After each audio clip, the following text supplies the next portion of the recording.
Hello everyone, आज date है 4 फरवरी 2022 और इंडियन एक्सप्रेस न्यूज़पेपर एनालिसिस में आपका स्वागत है। इस वीडियो में हम इंडियन एक्सप्रेस न्यूज़पेपर की इंपॉर्टेंट न्यूज़ को एग्जाम के पॉइंट ऑफ व्यू से डिस्कस करेंगे। नीचे डिस्क्रिप्शन बॉक्स में Telegram channel Volcano IAS academy का लिंक दिया हुआ है। आप Telegram channel Volcano IAS academy के साथ में जुड़ सकते हैं। वहाँ पर हर exam means UPSC, state PSC and other exams के पॉइंट ऑफ व्यू से काफ़ी इंपॉर्टेंट इन्फॉर्मेशन आप सभी के साथ में शेयर की जाती है। तो चलो स्टार्ट करते हैं। वीडियो को स्टार्ट करेंगे एक ज्योग्राफिकल मैप क्वेश्चन के साथ में। और आज आपका क्वेश्चन ये है कि दामोदर रिवर को जाकर के आपको सबसे पहले मैप में व्यू करना है, फिर इससे रिलेटेड हर इंपॉर्टेंट फैक्ट्स को एंड इन्फॉर्मेशन को कमेंट बॉक्स में टाइप करना है। तो चलो स्टार्ट करते हैं। इंडियन एक्सप्रेस के फ्रंट पेज पर जो इंपॉर्टेंट न्यूज़ है वो रिलेटेड है। यहाँ देखिए, चाइना में आज 4 फरवरी से विंटर ओलंपिक गेम्स स्टार्ट होने वाले हैं। उनको लेकर के हमारे इंडिया ने अनाउंस किया है कि हमारे जो भी डिप्लोमेट्स हैं वो इन गेम्स की ओपनिंग एंड क्लोजिंग सेरेमनी में प्रेजेंट नहीं होंगी। कारण क्या है? देखो, जब भी कोई ओलंपिक गेम होते हैं उनमें एक टॉर्च बियरर एक प्रोसीजर होता है, और इस टॉर्च बियरर प्रोसीजर में चाइना ने ये किया है कि वो सोल्जर जो गालवान वैली क्लैश में शामिल थे उनको रिप्रेजेंट किया है इस टॉर्च बियरर रैली में। इसको लेकर के इंडिया को ये कंसर्न क्रिएट हुआ है कि आप गालवान वैली जो इशू है उसको एक तरीके से पोलिटिसाइज करना चाहते हो, उसको आप एक्सग्रेट करके बता रहे हो कि हमारे बीच में क्लैश हुआ था और हमने उस एरिया को लेकर के ये इशू क्रिएट हुआ था और चाइना ने यहाँ पर डोमिनेंस क्रिएट करने की कोशिश की थी। ये शो आप पूरे ग्लोबली लेवल पर करना चाहते हो, तभी आपने यहाँ पर टॉर्च बियरर जो रैली प्रोसीजर है उसमें आपने इनको शामिल किया है। अब यह अगर हमने ये देखें तो इन विंटर ओलंपिक गेम को लेकर के ना सिर्फ इंडिया ने बल्कि ग्लोबली लेवल पर अदर कंट्रीज़ ने भी इनका बाइकआउट किया है। कारण ये है, जैसे यूएस कंट्रीज़ हो गया, यूएस कंट्री, इसके अलावा यूरोपियन कंट्री, इन्होंने ये बताया है कि कारण ये है कि चाइना में तिब्बत वाला रीजन और जिनजियांग वाला रीजन है जहाँ पर उइगुर कम्युनिटी के जो लोग हैं उनको लेकर के काफ़ी ज़्यादा इशू सामने आ रहे हैं, जिनको लेकर के वो बोलते हैं कि उनके जो राइट्स हैं उनको एनक्रोच करने की कोशिश करती है चाइना, और अगर चाइना इसी तरीके से प्रोसीजर करती रही तो हम उनका क्या करेंगे, बाइकआउट करेंगे। इसके अलावा ऑस्ट्रिया और स्वीडन जैसी कंट्री ने कोविड जो केसेज हैं उनकी वजह से इन गेम्स का बाइकआउट किया है। हमारे इंडिया की जो प्रसार भारती जो है एक तरीके से ब्रॉडकास्टिंग नेटवर्क, उन्होंने ये बोला है कि कोई भी लाइव ब्रॉडकास्ट नहीं करेंगे हम इन गेम्स का। नेक्स्ट इंपॉर्टेंट न्यूज़ यहाँ पर फ्रंट पेज पर ही इंपॉर्टेंट न्यूज़ है। यहाँ पर हमारे इंडिया के कुछ इंपॉर्टेंट प्रोजेक्ट्स हैं जो हमारे इंडिया में काफ़ी इंपॉर्टेंट रोल प्ले करेंगी। यहाँ इंडिया के मैप के थ्रू शो कर रखा है कि कौन कौन से प्रोजेक्ट कौन से एरिया में सिचुएटेड है। फर्स्ट प्रोजेक्ट की अगर हम बात करें तो केन बेतवा लिंक है। हमको यह पता है कि मध्य प्रदेश स्टेट में ये प्रोजेक्ट बनाया गया है, 2 रिवर को जोड़ करके, जो बुंदेलखंड वाला रीजन जहां पर एक तरीके से ड्रोट प्रोन एरिया है वहां पर वाटर की अवेलेबिलिटी करवाने के लिए, ताकि वहां के जो लोग हैं उनके लाइवलीहुड जो भी इनकम जो है वो इंक्रीज हो सके। दूसरा जो प्रोजेक्ट है वो अरुणाचल प्रदेश में, यहाँ पर एक तरीके से हमारे इंडिया का जो लार्जेस्ट हाइडल प्रोजेक्ट जो है वो यहाँ पर बनाने की हमारी इंडिया कोशिश कर रहा है। Largest hydel project in India. Third जो प्रोजेक्ट है वो अरुणाचल प्रदेश और आसाम जो स्टेट है उनकी बॉर्डर पर सिचुएटेड है। यहाँ पर हाइडल प्रोजेक्ट हम बना रहे हैं। ओके। फोर्थ जो प्रोजेक्ट है वो गोवा में है, और गोवा में यहाँ पर एयरपोर्ट बनाने का काम किया जा रहा है। इसके अलावा 5th और 6th प्रोजेक्ट जो है वो उड़ीसा और यहाँ पर अदर एरिया में छत्तीसगढ़ वाले एरिया में, छत्तीसगढ़ और उड़ीसा में 2 प्रोजेक्ट हैं। उड़ीसा में तो है कोल माइंस को लेकर के, और जो छत्तीसगढ़ वाला जो एरिया है वहाँ पर हम प्राइवेट, इंडिया का first private mega thermal plant बनाने की काम किया जा रहा है।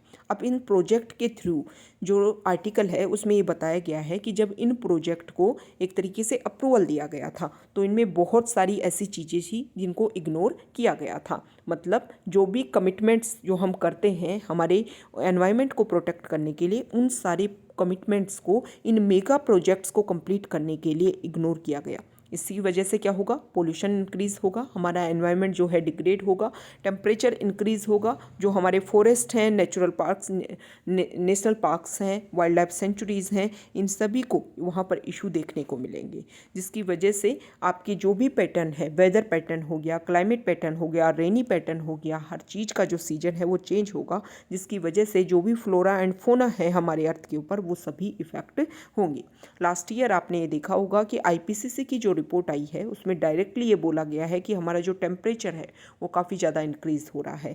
इसके अलावा वाटर जो हमारा है, वाटर का टेम्परेचर भी टाइम के साथ में इंक्रीज़ होने लग गया है, वहाँ पर पोल्यूशन का लेवल इंक्रीज़ होने लग गया है। और इसका इशू अभी आपने विंटर सीजन में देखा होगा कि हर साल हमारे यहाँ पर जितने भी माइग्रेटरी बर्ड्स आते हैं उन माइग्रेटरी बर्ड्स की संख्या, उन स्पीसीज़ की संख्या जो है वो काफ़ी ज़्यादा कम हो गई है। इसके अलावा हमारी जो वाटर बॉडीज़ हैं वहाँ पर माइग्रेटरी बर्ड्स की जो डेथ है वो भी एक बड़ा इशू है। इससे ये पता चलता है कि जो भी हमारी वाटर बॉडीज़ हैं वो एक तरीके से पोल्यूटेड लेवल वहाँ पर एक्सट्रीम लेवल पर इंक्रीज़ हो गया है। तो जब भी आप किसी प्रोजेक्ट को अप्रूवल दिया जाए, इस आर्टिकल में यही बोला गया है कि जब भी प्रोजेक्ट को अप्रूवल दिया जाए जो भी बेसिक फैक्ट्स हैं उन सभी को ध्यान में रखा जाए और उन्हीं के बेसिस पर ये अप्रूवल दिए जाने की आवश्यकता है। Next important news page number 4 पर।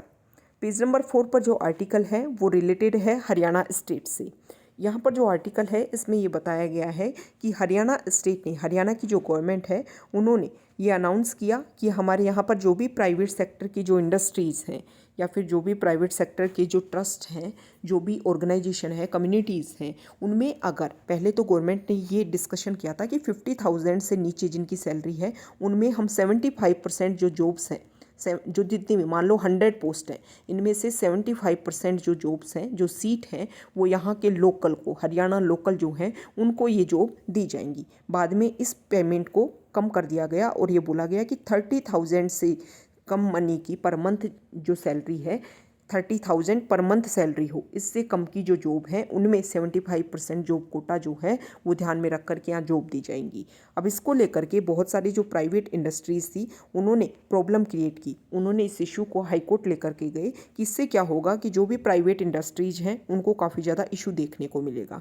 इशू इसलिए देखने को मिलेगा कि हम यहाँ पर अपना इन्वेस्टमेंट कर रहे हैं, मान लो हम यहाँ पर किसी टेक्नोलॉजी को लेकर के हमने यहाँ पर अपना प्राइवेट सेक्टर इन्वेस्टमेंट किया, अपना प्रोजेक्ट स्टार्ट किया। अब हमें यहाँ पर जॉब चाहिए, जो भी यहाँ पर वर्कर हैं वो चाहिए आईटी वर्कर, आईटी प्रोफेशनल। अब बोला गया कि 75% से कम जो है 75% जो जॉब हैं वो यहाँ लोकल को दो। अब लोकल के पास में स्किल ही नहीं है तो फिर उस जॉब के लिए आप उनको कैसे दे सकते हो, और नहीं दोगे तो हरियाणा गवर्नमेंट से आपको बहुत सारी जो क्लेसेज हैं वो आपको सामने देखने को मिलेंगे। आपकी जो वर्किंग जो प्रोसीजर है उनमें कुछ हर्डल्स क्रिएट होंगी। तो इस चीज़ को लेकर के जब कोर्ट में लेकर के गया तो कोर्ट ने स्टे लगा दिया है इस नोटिफिकेशन को और गवर्नमेंट से पूछा है कि भैया आपने किस बेसिस पर ये जो आपने जो 75% का जो क्राइटेरिया डिक्लेयर किया वो किस बेसिस पर किया। ओके इसके अलावा कोर्ट में ये भी बोला गया है कि इस तरीके के इशू से जो आप हमारा आर्टिकल 16 है, आर्टिकल 16 जो है कॉन्स्टिट्यूशन का, उसको एक तरीके से आप वायलेट करने की कोशिश कर रहे हो। ओके नेक्स्ट इंपॉर्टेंट न्यूज़ है पेज नंबर 9 पर। इस आर्टिकल को आज एक्सप्लेन पेज पर भी शो कर रखा है, वहाँ पर भी हम इसके बारे में डिस्कस करेंगे। नेक्स्ट इंपॉर्टेंट न्यूज़ है पेज नंबर 9 पर। यहाँ पर जो आर्टिकल है पेज नंबर 9 पर आर्टिकल है तमिलनाडु स्टेट को लेकर के। यहाँ पर इस आर्टिकल में ये चीज़ें शो कर रखी हैं कि देखो तमिलनाडु में एक इश्यू चल रहा है। अभी आपको पता है कि जो मेडिकल कोर्सेज होते हैं, जैसे डॉक्टर MBBS जो कोर्सेज होते हैं, इसके अलावा डेंटल जो कोर्सेज होते हैं, उनमें एडमिशन के लिए नीट का एग्ज़ाम होता है। अब जो तमिलनाडु गवर्नमेंट है वो ये चाहती है कि नीट का एग्ज़ाम ना हो, हमारा +2 मतलब 10+2 12th में जो हमारी परसेंटेज है हमारे स्टूडेंट की, उनके बेसिस पर हमें मेडिकल कॉलेज में हम एडमिशन देंगे। इसको लेकर के वो उन्होंने एक बिल पास किया था और इस बिल को उन्होंने भेजा था गवर्नर के पास में, और अब वहाँ के जो गवर्नर है RN रवि, उन्होंने इस बिल को वापस भेज दिया है कि आपने जो भी प्रोसीजर है 2020 में जो हमारा सुप्रीम कोर्ट है, उन्होंने एक केस में एक बात बोली थी, केस का नाम है Christian Medical College Vellore association versus Union of India. इस केस में सुप्रीम कोर्ट ने ये बोला था कि जो नीट का एग्ज़ाम है वो बहुत सही है। एक तरीके से ये जो नीट का एग्ज़ाम है, जो भी हमारे पुअर स्टूडेंट्स हैं उनको इकोनॉमिक जो उनका एक्सप्लॉयटेशन हो सकता है उसको रोकता है। तो इसके बेसिस पर जो गवर्नर हैं उनका बोलना ये है कि आपको इस रिज़ल्ट को, सुप्रीम कोर्ट का जो ये रिज़ल्ट है, इसको ध्यान में रख करके अपना जो बिल है उसको दोबारा से रिव्यू करने की ज़रूरत है। अगर आप इसको रिव्यू करते हैं और दोबारा से इसमें जो भी पॉइंट्स हैं उनको दोबारा से इस ऑर्डर के बेसिस पर अगर उनको एक तरीके से चेंज करने की कोशिश करते हैं, तो यहाँ के जो लोग हैं उनको, उनके जो भी हमारे पुअर स्टूडेंट्स हैं उनके लिए काफ़ी ज़्यादा बेनिफिशियल होगा। लेकिन गवर्नमेंट का ये बोलना है कि हमने तो बनाया ही बिल इसलिए था कि पुअर जो स्टूडेंट हैं उनको बेनिफिशियल हो सके, क्योंकि गवर्नमेंट का ये मानना है कि देखो ये जो हम प्रोसीजर लेके आएंगे ना +2 वाला, कि परसेंटेज के बेसिस पर एंट्री दी जाए, ये ज़्यादा पुअर स्टूडेंट्स को हेल्प करेगा। नीट एग्जाम नहीं कर पाता क्योंकि स्टूडेंट्स के पास में कोचिंग की अवेलेबिलिटी नहीं है, और कोचिंग की अवेलेबिलिटी उनके पास में नहीं है, तो फिर वो स्टूडेंट जिनके पास में रेगुलर कोचिंग अवेलेबल है, रेगुलर वो कोचिंग ज्वाइन कर रखी है, तो उनसे कम्पीट ही नहीं कर पाते हमारे जो पुअर स्टूडेंट्स हैं। तो इसी वजह से जो गवर्नमेंट है वो इस इशू को, इस बिल को पास करवाना चाहती है और अपने यहाँ पर मेडिकल कॉलेज में एंट्री जो है वो परसेंटेज बेस पर देना चाहती है। यहाँ पर बताया गया है कि हमारी जो शेड्यूल 7 है उसकी लिस्ट 3 में एंट्री 25 में ये बताया गया है कि मेडिकल कोर्सेज में कैसे एंट्री देनी है। तो अब देखो शेड्यूल लिस्ट 3 में है, मतलब कंकरेंट लिस्ट में है। कंकरेंट लिस्ट में है तो सेंटर भी इसमें बनाने के लिए रूल है, वो स्टेट के पास में भी रूल है, लेकिन दोनों के बीच में अगर क्लैश हो तो आप सभी को पता है कि सेंटर को यहाँ पर प्रायोरिटी दी जाती है। शेड्यूल 3 आपको पता है कंकरेंट लिस्ट कहाँ से लिया है हमने, ऑस्ट्रेलियन कॉन्स्टिट्यूशन से ये चीज़ें ली है। आपको पता होना चाहिए हमारे कॉन्स्टिट्यूशन में कौन कौन से जो प्रोविजंस हैं वो हमने कहाँ कहाँ से उठाए।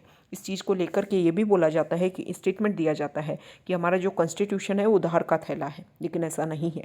इंडिया ने जो भी प्रोविज़न पूरे वर्ल्ड में, जब हमारा कॉन्स्टिट्यूशन बनाया गया, पूरे वर्ल्ड में जो जो बेस्ट प्रोविज़न थे उन सभी को हमने ओवरव्यू किया, और उसमें उन प्रोविज़न को डायरेक्टली ऐसे कैसे हमने अपने कॉन्स्टिट्यूशन में इम्प्लीमेंट नहीं किया था। उस टाइम जब हमारे कॉन्स्टिट्यूशन बनाया जा रहा था उसमें हमारी इंडिया की सर्कमस्टेंसेस के अकॉर्डिंग उनमें चेंज किया और फिर उनको इंडिया के कॉन्स्टिट्यूशन में इंसर्ट किया। तो ये बिल्कुल नहीं बोला जाना चाहिए कि हमारे इंडिया का जो कॉन्स्टिट्यूशन है वो उधार का थैला है, बल्कि हमने तो अच्छा काम किया कि पूरे वर्ल्ड में जो जो बेस्ट प्रैक्टिसेस थी उनको हमने एक्वायर करने की कोशिश की। इससे हमें ये पता चलता है कि इंडिया जो है वो हमेशा बेस्ट प्रैक्टिसेस का सम्मान करता है, उनकी रिस्पेक्ट करता है।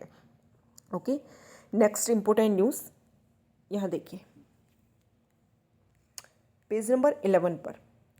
यहाँ पर जो आर्टिकल है वो आप सभी को पता है कि कर्नाटका जो स्टेट है वहाँ पर अभी हम कुछ इशू देख रहे हैं। इशू इस तरीके से देख रहे हैं कि जो भी स्टूडेंट वहाँ पर हिजाब वियरिंग करके कॉलेज आती हैं उनको आने से मना किया जा रहा है।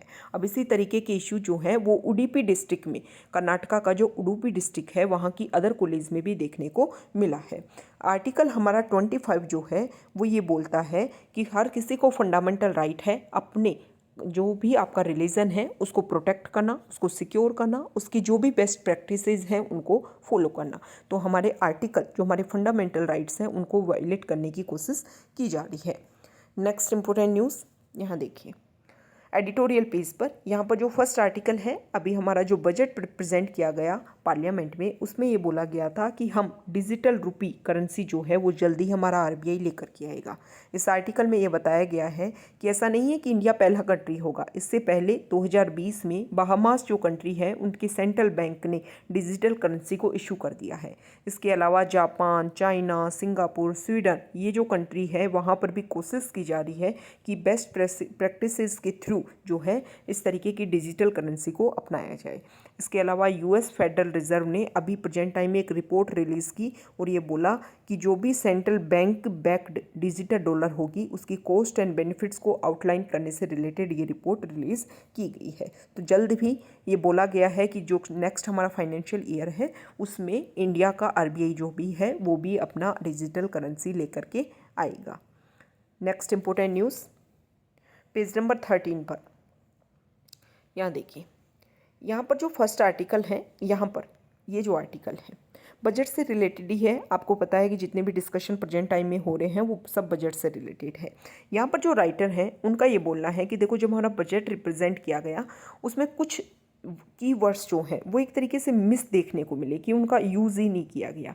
जैसे कि डिजिटल ग्रीन, एक सेकेंड, हाँ, डिजिटल, ग्रीन, क्लाइमेट, आत्मनिर्भर, make in India, capital expenditure, ease of doing business, tax revenue, GST collection, ये जो कुछ चीज़ें हैं इन कीवर्ड्स को ज़्यादा से ज़्यादा यूज़ किया गया। जो हमारी फाइनेंस मिनिस्टर हैं उन्होंने सबसे ज़्यादा टैक्स कलेक्शन के ऊपर फोकस किया, जीडीपी ग्रोथ के प्रोजेक्शन के ऊपर फोकस किया, इसके अलावा इकोनॉमी को कैसे कैसे बूस्टअप करना है, smart cities, clean fuel, technology, इन सब के ऊपर फोकस किया। लेकिन कुछ वर्ड्स ऐसे हैं जिनको कम्प्लीटली भुला दिया गया इस बजट में, जिसमें unemployment, poverty, food security, informal sector, migrants, daily wagers, health for all, welfare, social protection, women, इन सभी के ऊपर कुछ भी फोकस नहीं किया। यूथ, इन सब पॉइंट्स के ऊपर कुछ भी फोकस नहीं किया गया है। तो राइटर ये बोलती हैं कि देखो, प्रेजेंट टाइम में अगर हम देखें तो कोविड अभी ख़त्म नहीं हुआ है, और आपको पता है कि कोविड की वजह से अभी हमने बहुत सारी रिपोर्ट देखी। ऑक्सफैम की इनइक्वलिटी रिपोर्ट को हमने डिस्कस किया। इसके अलावा आईसीई 360 रिपोर्ट में देखा कि हमारे इंडिया की जो प्रोजेक्शन है, जो ग्रोथ है, वो के शेप में हो रही है। मतलब गैप जो है पुअर और रिच के बीच में जो गैप है वो काफ़ी ज़्यादा इंक्रीज़ हो गया है। तो इनके अकॉर्डिंग अगर हम देखें तो कोविड-19 पेंडेमिक ख़त्म नहीं हुआ है, तो इसके लिए हमें कोशिश की जानी चाहिए कि इस गैप को हम कैसे फिल करें। ये जो इशू है, लाइवलीहुड जो इशू है, इनकम जो इशू है, उनके लिए आपने जो बजट है उसमें कहीं डिस्कशन नहीं किया। इस प्रोसीजर के तहत जो है हम इस गैप को फिल करेंगे। दूसरी उन्होंने बात की कि देखो, वीमेन के साथ में बहुत सारे इशू देखने को मिले। जो भी वर्किंग प्लेस थे वहाँ पर वीमेन का जो इंक्लूसिवनेस है वो काफ़ी ज़्यादा कम हुआ। तो किस तरीके से आप उसको दोबारा इंक्रीज़ करेंगे वीमेन का पार्टिसिपेशन हमारी इकोनॉमी में, उसके बारे में आपने कुछ भी नहीं बताया। इसके अलावा अगर हम देखें तो ना सिर्फ आपने आर्टिकल में ये सारी बातें बताई हैं कि किस तरीके से हम ये कोशिश करेंगे कि जो भी हमने देखा कि कोविड की वजह से जो हमारा एजुकेशन है उसमें भी काफ़ी ज़्यादा हमें इशू देखने को मिला। जो एजुकेशन सेक्टर में इशू देखने को मिला, वैसे आपने बोला है कि हम ऑनलाइन एजुकेशन के ऊपर ट्रांसफ़र होंगे, यूट्यूब चैनल बनाएंगे। जो हमारे चैनल हैं उन चैनल्स के ऊपर फोकस किया जाएगा, हर क्लास को लेकर के एक चैनल बनाया जाएगा। लेकिन जो स्टूडेंट्स की एजुकेशन में जो गैप आया है उसके ऊपर कहीं फोकस नहीं किया गया है बजट में, कि उस एजुकेशन में जो गैप आया है उसको हम कैसे मेंटेन करेंगे। उस एजुकेशन की गैप को हम कैसे मेंटेन करेंगे कि 2 साल जब स्कूल बंद रही तो वो जो बच्चे जो एजुकेशन से दूर हो गए हैं, जिनके पास में बहुत सारी गैजेट्स नहीं थे, जिनके पास में बेसिक इंफ्रास्ट्रक्चर नहीं था, तो उन गैप को हम कैसे फिल करेंगे। तो राइटर का यही बोलना है कि आपने स्कीम लॉन्च की, हर प्रोसीजर के बारे में बताया, लेकिन एक गैप फिल करने का जो प्रोसीजर होगा, जो कोविड की वजह से 2 साल में हमें हर सेक्टर में देखने को मिला है, उस गैप को आप कैसे फिल करोगे, इसके बारे में इस बजट में कहीं भी डिस्कशन नहीं किया गया है। नेक्स्ट इंपॉर्टेंट न्यूज़ है वर्ल्ड पीस पर। यहाँ पर यूएस ने ये रेड की है सीरिया में। सीरिया का जो बॉर्डर एरिया टर्की के साथ जहाँ पर बॉर्डर एरिया लगता है, वहाँ पर आईएसआईएस के चीफ जो हैं उनके ऊपर एयर अटैक किया और उनके घर के अंदर घुस करके उनको काउंटर करने की यहाँ पर कोशिश की है। सेम उसी तरीके से जैसे बराक ओबामा ने इसी तरीके का इशू जो है वो एटवाबाद वाले एरिया में सोल्व करने की कोशिश की थी, ताकि टेररिज्म को हम काउंटर कर सकें। Next important news explain page पर। अभी हमने देखा कि पार्लियामेंट का जो बजट सेशन चल रहा है उसमें राहुल गांधी ने कुछ इंपॉर्टेंट स्टेटमेंट दिए कि हमारी प्रेजेंट जो गवर्नमेंट है इंडिया की, उन्होंने चाइना और पाकिस्तान को साथ में लाने की कोशिश की है। मतलब इस तरीके की हमने अपनी पॉलिसी को अपनाया है कि चाइना और पाकिस्तान की जो रिलेशनशिप है वो और ज़्यादा इंक्रीज हो सके। अब यहाँ पर देखो, सबसे पहले यहाँ पर बताया गया है कि कौन कब कहाँ गया, इंडिया से कौन कब कहाँ गया, ये इंपॉर्टेंट नहीं है। आपको पहले ये समझना होगा कि देखो, जैसे ही इंडिया इंडिपेंडेंट कंट्री के रूप में आया, हमने चाइना जो कंट्री है उसको रिकॉग्नाइज़ किया। शुरुआती समय में अगर हम देखें तो पाकिस्तान के जो रिलेशन थे वो ज़्यादा यूएस की तरफ थे, और हमारे जो रिलेशन थे हमारे नेबर कंट्री के ऊपर फोकस करके हमने चाइना के साथ रिलेशन अपने बेहतरीन भी किए। बाद में 1951 में इंडिया ने चाइना के साथ में जो भी अपने रिलेशंस हैं उनको हमने क्या किया, मेंटेन किया, डिप्लोमेटिक रिलेशन हमने एस्टेब्लिश की। ये जो पाकिस्तान जो है वो पाकिस्तान जो है वो यूएस के साथ में ज़्यादा उसकी मेंबरशिप जो थे वो यूएस के साथ में थी, क्योंकि यहाँ पर US led anti communist military pacts की अगर हम बात करें तो सिएटो एंड सेंटो जो है उनके ऊपर ज़्यादा फोकस था। इसके अलावा अगर हम देखें तो यहाँ पर धीरे धीरे जो है वो चाइना का इंडिया के साथ में इशू देखने को मिल जाता है। इशू इसलिए मिलता है कि 1962 में हमारी जो वॉर होती है, ये जो वॉर है वो बीजिंग को, चाइना को पाकिस्तान के साथ में ले आती है। 1965 में ऐसे बोलते हैं कि इंडिया और पाकिस्तान का जो वॉर हुआ उसमें चाइना ने हेल्प की थी पाकिस्तान की। उसके बाद में अगर हम देखें तो बहुत सारी, जब 1965 के बाद में हमारे वॉर हुआ तो उसमें जब हमारे बॉर्डर इश्यूज को हमें सोल्व करना था, इसके अलावा कश्मीर वाले एरिया के ऊपर फोकस करना था, तो ऐसे बोलते हैं कि चाइना की तरफ से स्टेटमेंट आता है कि आपको किसी को मीडिएटर बनाना चाहिए और इन इशू को सोल्व करने की कोशिश करनी चाहिए। अब यहाँ से जो पाकिस्तान का जो झुकाव है वो होने लग गया किसकी तरफ? चाइना की तरफ। न्यूक्लियर कोऑपरेशन की अगर हम बात करें तो इंडिया ने 1974 में जब अपनी जो न्यूक्लियर डिवाइस जो है उसका टेस्ट किया, तो 1986 में पाकिस्तान और चाइना जो है उन्होंने साइन किया एक एग्रीमेंट, ताकि सिविल न्यूक्लियर टेक्नोलॉजी को फैसिलिटेट कर सके, ट्रांसफ़र कर सके। 1991 में चाइना ने एग्री किया कि वो सप्लाई करेगा पाकिस्तान को, जो उनकी डेवलपमेंट है न्यूक्लियर पावर प्लांट जो है उसको इंडिजिनियसली जो उन्होंने डेवलप किया है उसको वो सप्लाई करेंगे। तो इस तरीके से जो प्रोसीजर है, चाइना का इन्फ्लुएंस जो है वो पाकिस्तान की तरफ इंक्रीज़ होने लगा। अभी प्रेजेंट टाइम में अगर हम देखें तो बहुत सारे इश्यूज जो हैं, चाइना जो है इंडिया जो है टेररिज्म को काउंटर करवाने की कोशिश कर रहा है, लेकिन चाइना अपनी तरफ से पाकिस्तान को सपोर्ट करने की कोशिश कर रहा है। अगर हम देखें अफगानिस्तान वाले एरिया में भी दोनों चाइना और पाकिस्तान जो है वो साथ आकर के कोशिश कर रहे हैं कि उस एरिया में अपनी जो डोमिनेंस है उसको इंक्रीज़ कर सके। हमारे यहाँ पर जो foreign minister, external affairs minister हैं, उन्होंने ये बोला कि ऐसा कब था, आप खुद देखिए कि ऐसा कब था कि चाइना और पाकिस्तान साथ नहीं थे। अभी ऐसा क्या हुआ है कि चाइना और पाकिस्तान के साथ आने की बात की जा रही है। तो इस तरीके से जो भी उनके अब तक रिलेशन है उसके बारे में यहाँ पर बताया गया है। नेक्स्ट इंपॉर्टेंट आर्टिकल जो हम पहले भी डिस्कस कर चुके हैं, हरियाणा लॉ को लेकर के कि लोकल जॉब में जो कोटा दिया जा रहा है और हाईकोर्ट ने जो स्टे लगा दिया है। इस आर्टिकल में ये बताया गया है कि हाईकोर्ट ने पूछा है कि भाई ये जो प्रोसीजर है वो आप क्यों अपना रहे हो। सेम इसी तरीके का इशू जो है वो आंध्र प्रदेश स्टेट में भी पेंडिंग है, वहाँ का हाईकोर्ट में पेंडिंग है। आंध्र प्रदेश स्टेट में भी इसी तरीके का 75 रिजर्वेशन जो है वो फिक्स किया गया था। ओके, अब इसमें गवर्नमेंट क्या अपनी तरफ से आंसर देती है और फिर हाईकोर्ट इसमें क्या रिलीज़ करता है अपने ऑर्डर, वो ज़्यादा इंपॉर्टेंट होगा। नेक्स्ट इंपॉर्टेंट न्यूज़ की अगर हम बात करें तो यहाँ पर जो स्पोर्ट्स पेज है उससे रिलेटेड है। हमारे इंडिया का ओनली एथलीट जो बीजिंग के विंटर ओलंपिक गेम में पार्टिसिपेट कर रहे हैं, उनका जो नेम है वो आपके लिए इम्पोर्टेंट है।